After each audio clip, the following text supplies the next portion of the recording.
What's going on, guys? It's Cliffy here and welcome into our latest episode of New Zealand Reborn on Cricket Captain 2017. If you haven't seen the latest episode, I will leave a link to that up in the top right hand corner of this one. Today we are playing in the 5th one-day international and things haven't really gone New Zealand's way in the last couple. So we won the first one, obviously, which was our video last time around. We won the second one. The third one we tied in a game that really we should have won. And then we did get absolutely smashed in the fourth one. So we're looking to bring it back, win this fifth game, win the series 3-1. Otherwise, a loss here today would see us go down. Sorry, it wouldn't see us go down. It would see us tie the series to a piece, which in a 5-match one-day series, or just a 5-match anything really, very rarely happens. So we're going with a slightly changed side. So last time around, a lot of people did say, Cliffy, Martin Guptill has just gone and hit himself 200 about a month ago. How is he not in form? So he is back in the side. Williamson back down to number 3, and Henry Nicholls has been dropped for this subsequent game. And apart from that, I think Ish Sodhi is in. He was in game 1. And the bowlers just, well, surprisingly, aren't really getting the job done. And it is going to be down to the part-timers again, to the all-rounders, the likes of Nisham, Anderson, Munro, to get the job done for us. So this is a very good start by the Windies. And we are just playing. I do not know what is wrong with New Zealand here today. The overhead conditions definitely favour us, and we just can't seem to utilise them at this stage. It has started to clear a little bit now, still very overcast, and there is another one. So things really just not going New Zealand's way today. Ben Wheeler coming in and bowling his 9th over on the trot. That is absolutely crazy. We'll probably bring him out now. And bring in... No, you know what? Let's bowl him out. Let's bowl him out. He has bowled well. He has been very good at the top of the innings for us. He's bowled 10 overs, 1 maiden, I think none for 32. And... oh my god, who is that at first slip? They've dropped another one. And it's not like these are difficult chances that they're taking. They're pretty regulation slip catches for international cricket. So the edges, just like our Don Bradman career mode, are not carrying. They're just not getting there. And the Windies are moving ever so closer towards that elusive 100 score. So I really don't know what we can do in this situation. Kieran Powell, for some reason, we're having a fairly attacking field too. I think it may be time to possibly bring on some spin just to change things up, because it's not as though the West Indies are running away with this game, but they're just going along nicely. They're just doing their bit, and they're heading towards a fairly decent total. I mean, they're heading towards a 200, which I think on this pitch is nowhere near enough. This is an absolute batting paradise. But we have just not been able to get anything at all out of it. So, probably good that I didn't have a slip there, to be fair, because it would not have gone and would not have carried. But, as we can see, things are just not happening. It's very dead, this pitch. It almost feels like we are playing on an Indian pitch where there is honestly just nothing happening for any of the bowlers. There's no spin, there's no turn, there's hardly any bounce. The bounce is consistent. So it is now up to Mitchell Santner and Sodhi, I guess, really to try and slow the runs down. We do still have Golden Arm Colin Munro, who we can get an over out of if need be. I might bring him in just to try something different, because at the moment, the Windies are going along. They're up in their run rate as well. They're up about 4.5 and over now. So we're looking at over that 200, looking at about 225. And we just can't seem to get anything. If they go through here and we do not pick up a wicket in this innings, I will be hugely disappointed, because we opted to... well, sorry, we won the toss. We opted to bowl first. I'm going to bring in Colin Munro just to... I don't know, just for a bit of a change, you know, a bit of seam up, and hopefully he can pick us up a wicket with his golden arm. He has been expensive, so has Santner, so that is very concerning. Very concerning that we've gone through almost 35 overs of bowling as well, and we are yet to pick up a wicket. We finally get one, as Powell has gone for 93 LBW to Santner. So he gets the first, and hopefully that is going to lead to a succession of wickets. But even that ball there was just no turn. It came on with the arm from Santner, and it just really was not doing anything at all. We'll give Munro another over to try and redeem himself, try and just get another breakthrough. And again, he goes for 9 off his over. Man, oh man. The run rate is rising for the Windies as well. They're up around 5, so that means 250 is now on the cards. And all of a sudden, I am just starting to feel a little bit nervous about this chase. So I'm going to bring Southey back in. Actually, I'll bring him back in next over. We'll bring in Anderson, because he has been probably the pick. Well, when you've only taken 1 wicket in 40 overs of play, it is hard to have a pick of the bowlers. He has been probably the most economical, besides Ben Wheeler, and it's looking as though we may need to change him up anyway, because he is getting smoked too. That is an expensive over off him, and I'm really, you know, for the amount of bowling options that we have, I almost feel like I'm starting to run out of options. Hopefully Tim Southey can swing the pendulum back in our favour.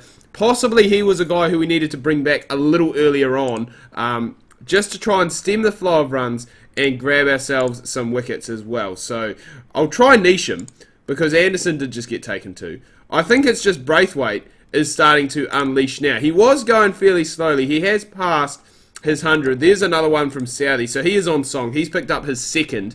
And it just seems to be all about Southey. No one else really can do anything.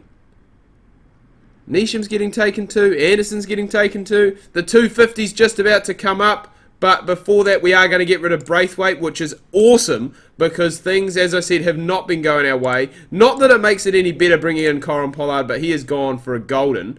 And then Roston Chase chasing a wide one on the hat-trick ball. And I must say, since now we've had those flurries of wickets from Southey, that has really changed the complex of the game. I mean, the Windies were looking, well, you know, at one stage they were really struggling to probably even get to 200. Now they're above 250, and there's 3 overs left to go. Southey has really changed the complex of this game. He has gone, he's picked up his 5th, and as I said, if it was not for Southey, things would have been very interesting. They're going to be very interesting now, because I'm going to have to use one of my, well, I'm going to have to use either Munro. Oh, what a catch. That is a great catch from Tommy Latham behind the stumps. We're going to have to use either Munro, Santner or Sodhi in the last over, just because of the way I have worked my bowlers, unless Anderson can get 2 wickets in these last 2 balls. We'll bring on Sodhi, because he has the best economy rate at the moment, and hopefully he can go and pick up some wickets. I do feel a bit sorry for Ish Sodhi, as he has gone and picked up a stumping there, but I do feel sorry for him, because he's one of those guys who bowls very, very well. And he just doesn't seem to get the luck. He has gone and picked up 2 and 2 here. So the Windies finished 2 for 60... Sorry, not 2 for 63. 263 all out, which means New Zealand required 264 for victory, with a required run rate just over 5 runs per over. We've got Latham and Guptill opening up. Guptill obviously has missed out. Well, sorry, he missed out in the first game of the series. He has come back since then. I don't think he scored really any huge scores, sorry, of sustenance. Hopefully today can be the day. Tommy Latham is coming off 100 in one of the previous games, but he won't be getting there now, because his partner, his batting partner, has just gone and sold him completely down the river with a run out there. That is terrible running. I would expect that from Kane Williamson and Ross Taylor, not Tom Latham and Martin Guptill. But it does mean that the captain is in probably earlier than expected. I do think there is a fair bit of spin to come from this West Indies side today as well, with Roston Chase and Narayan. So hopefully that is going to suit both Guptill and Williamson, and hopefully they can make the most of, I guess, those 20 overs of spin that we are going to get. Potentially Pollard could bowl a little bit as well with his medium paces. But I'm hoping it is going to be Roston Chase, because he has been expensive so far today.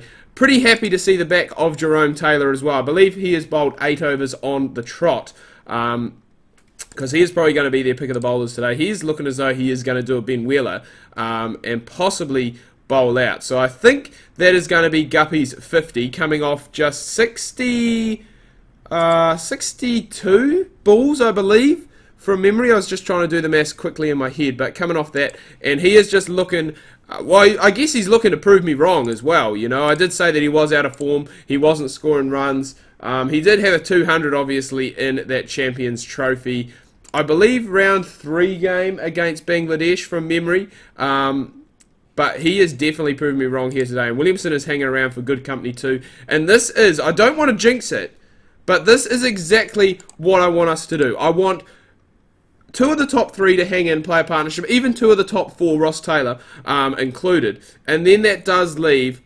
Oh, please don't run him out. Phew, he's safe. Then it does leave Anderson, Neesham, Munro, Santner, even Sodhi. All of these guys, very, very good hitters of the cricket ball. We do have more spin, so we are going to possibly get 30 overs of spin from this game. The run rate is creeping up. It is just a tad under 6 now, so they have done a very good job of keeping the runs down. I won't be too concerned as long as it stays around that 6 margin, just because, as I said, we do have those hitters that are left to come. And with the spinners that are on as well, it does give us an opportunity, especially the way we saw Mitchell Santner and Sodhi bowl, that there isn't a whole lot of turn in this surface for them. So that means that hopefully we can go and target them, play them almost as a slow medium pacer, and just really keep those runs ticking over, because otherwise we are going to make it too difficult for those guys who are coming in to hit at the back end of the innings. But Williamson is still in. He's 49 off 62, so he is going to be the anchor. Hopefully Ross Taylor does go and scores a bit quicker. You know, he can be the guy, the striker, I guess, in the innings. And we just need to go, keep getting those singles, getting those boundaries, because this game really is going to go down to the wire, it must be said. And that is not what we need from you, Ross Taylor. That is not what we need. Right, I'm going to bring in Corey Anderson. Even though he does favour the pace, I think Narayan is on his 7th over now, I believe. So he is close to finishing. I'm not sure how many left armers got, and I can't imagine Roston Chase, oh my god, would have too many more left to go. Come on, boys, we can't fail this. We can't draw with the Windies. Surely not. After being up 2-0 in the series, there is no way that we can come back and fail like we have. We do still have Kanan. We've still got the captain. So hopefully he can go and steady the ship, see us home, be that, I don't know, that saviour, I guess, that we want. All we need is a couple of singles and a boundary and an over, and then we are then we are doing more than enough. And if we do what Neesham has done there and pick up back-to-back boundaries, then we're all right. But we just can't afford overs where we only get a couple of runs, because it is just going to put too much pressure on. Obviously, Munro, who's left to come in, and Santner. Those are our two. Oh, no, Neesham, what are you doing? What is going on here? They're just playing stupid shots to stuff that they shouldn't do. Chase and Holder, I'm trying to think who else there is left. I'm really hoping that Munro can hang around, not do anything stupid here, because we do have... Oh, we got 5 overs left of spin. That's not good. Our hitters prefer the pace. So does Kane Williamson, apparently, as he's just gone and played around an absolute straight one. So things are getting tense here. 9 overs left to go, 58 runs needed. So we are going to need some boundaries. We're going to get our fair share of spin in these last few overs, which is something that we probably could have turned to if needed. I mean, our seamers did get hit around quite a lot. We do still have Munro in. We do still have Santner in. We do only need a couple of boundaries and over. So hopefully we can do enough. Santner, Munro, bring it home for us, boys. I know that you can do it. I've got faith in you. Just get the job done. Roston Chase. So it's looking as though it is going to be all spin in this last 10 overs, which doesn't bode too well for me, because Munro loves the pace coming onto the ball. Santner can play the spin quite well. Munro can play spin quite well, but he does prefer, obviously, that pace coming onto the ball. And that is not what we need as well. Santner is gone for 14 off 12. Still only 34 required, and as I said, this game is going to go down to the absolute bloody wire, but it's not now, because Munro has gone and got himself out, and I cannot believe, if we lose this game and draw the series, that is a huge loss for us. There is no way, in a 5-game series, no offence to any West Indian or Windian fans out there, but there's no way, in this situation, we were 2-0 up in a 5-game series. There is no way that we should lose that.